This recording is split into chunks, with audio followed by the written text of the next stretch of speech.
YCP MP Mithun రెడ్డికి ఉచ్చు బిగుస్తోంది. Liquor scam లో చాలా రోజులుగా మిథున్ రెడ్డి పైన ఆరోపణలు వినిపిస్తున్నాయి. ఇప్పటికే సిట్టు విచారణకు మిథున్ హాజరయ్యారు. కాగా ఈ కేసులో తాజాగా హైకోర్టులో ముందస్తు బెయిల్ పిటిషన్ డిస్మిస్ కావడంతో సిట్టు వేగం పెంచింది. ఎంపీ విదేశాలు వెళ్లకుండా లుక్అవుట్ నోటీసులు జారీ చేసింది. ఇప్పటికే వైసీకి చెందిన పలువురు ఈ కేసులో అరెస్టు అయ్యారు. కాగా మిథున్ విషయంలో సిట్టు ఇప్పుడు ఏం చేయబోతుందనేది కీలకంగా మారుతోంది.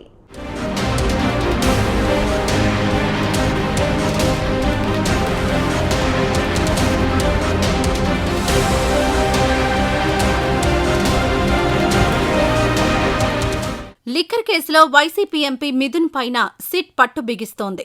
హైకోర్టు ముందస్తు బెయిల్ పిటిషన్ తిరస్కరించడంతో ఇప్పుడు లుకౌట్ నోటీసులు జారీ చేసింది. ఈ కేసులో మిథున్ రెడ్డి A4గా ఉన్నారు. మద్యం అమ్మకాల్లో ఆన్లైన్ పేమెంట్ విధానాన్ని మాన్యువల్ మోడల్గా మార్చడంలో మిథున్ రెడ్డిది కీలక పాత్ర అని సిట్ తరపు న్యాయవాది సిద్ధార్థ్ లూత్రా వాదనలు వినిపించారు. కోర్టులో జరిగిన వాదనల్లో ముడుపులిచ్చిన కంపెనీలకే మద్యం సరఫరా అనుమతులిచ్చారని, దీని కారణంగా ప్రభుత్వ ఖజానాకు 3,500 కోట్ల నష్టం వాటిల్లిందని లూత్రా కోర్టుకు వివరించారు. ఈ స్కామ్లో మిథున్ రెడ్డి పాత్ర గురించి ప్రస్తావించారు. మిథున్ రెడ్డి తన ఎంపీ పదవిని దుర్వినియోగం చేశారని పేర్కొన్నారు.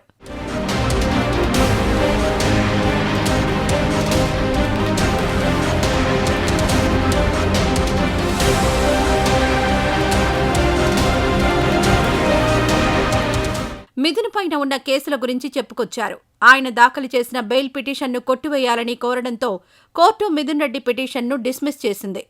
మరోవైపు మిథున్ రెడ్డి తరపున నిరంజన్ రెడ్డి వాదనలు వినిపిస్తూ ప్రభుత్వం తీసుకొచ్చిన మద్యం విధానంతో మిథున్ రెడ్డికి సంబంధం లేదని కోర్టుకు వివరించారు. షరతులతో కూడిన ముందస్తు బెయిల్ ఇవ్వాలని నిరంజన్ రెడ్డి కోరారు. మిథున్ రెడ్డి ముందస్తు బెయిల్ను కొట్టివేస్తూ కోర్టు తీర్పు ఇవ్వడంతో లుకౌట్ నోటీసులు జారీ చేశారు. దీంతో ఇప్పుడు మిథున్ రెడ్డి విషయంలో సిట్ ఎలాంటి నిర్ణయాలు తీసుకుంటుందనేది ఉత్కంఠ పెంచుతోంది. ఈ కేసులో సిట్ ఇప్పటివరకు పలువురిని విచారించింది. ముఖ్యులు అరెస్ట్ అయ్యారు. కాగా మిథున్ విషయంలో తదుపరి అడుగులు ఈ కేసులో కీలక మలుపుగా మారే అవకాశం ఉంది.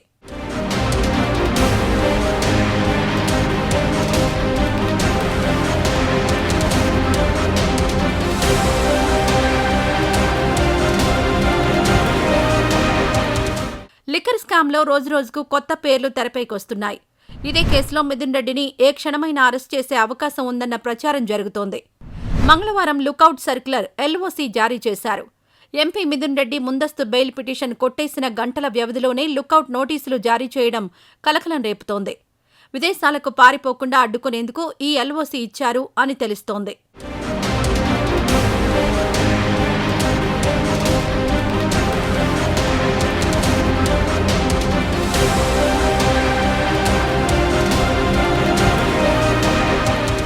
నిందితుల్లో ఒకరైన సత్యప్రసాద్ను అరెస్ట్ చేయలేదని, అంతేకాకుండా అప్పటి AP beverages corporation managing director వాసుదేవరెడ్డిని తన మాతృ విభాగానికి తిరిగి అనుమతించారని చెప్పారు.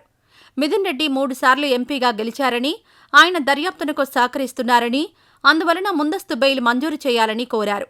సిట్ తరపున సీనియర్ న్యాయవాది సిద్ధార్థ్ లూత్రా వాదనలు వినిపించారు. ఈ కేసులో విచారణ ఇంకా కొనసాగుతుందని తెలిపారు. మద్యం కుంభకోణంలో వ్యూహ రచన, అమలులో మిథున్ రెడ్డిది కీలక పాత్ర అని సాక్షులు వాంగ్మూలం ఇచ్చారని, అందుకు ఆధారాలు లభించాయని తెలిపారు. మిథున్ రెడ్డి దర్యాప్తునకు సహకరించడం లేదని చెప్పారు. మరింత విచారణ కోసం మిథున్ రెడ్డిని కస్టడీలోకి తీసుకోవాల్సిన అవసరం ఉందని వాదించారు. మరోవైపు మిథున్ రెడ్డిని అరెస్ట్ చేస్తారనే ప్రచారం జరుగుతోంది. ప్రస్తుతం ఎంపీ మిథున్ రెడ్డి అందుబాటులో లేరని మరో ప్రచారం కూడా జరుగుతోంది. దీంతో ఈ కేసు ఎలాంటి మలుపులు తిరుగుతుందో వేచి చూడాలి.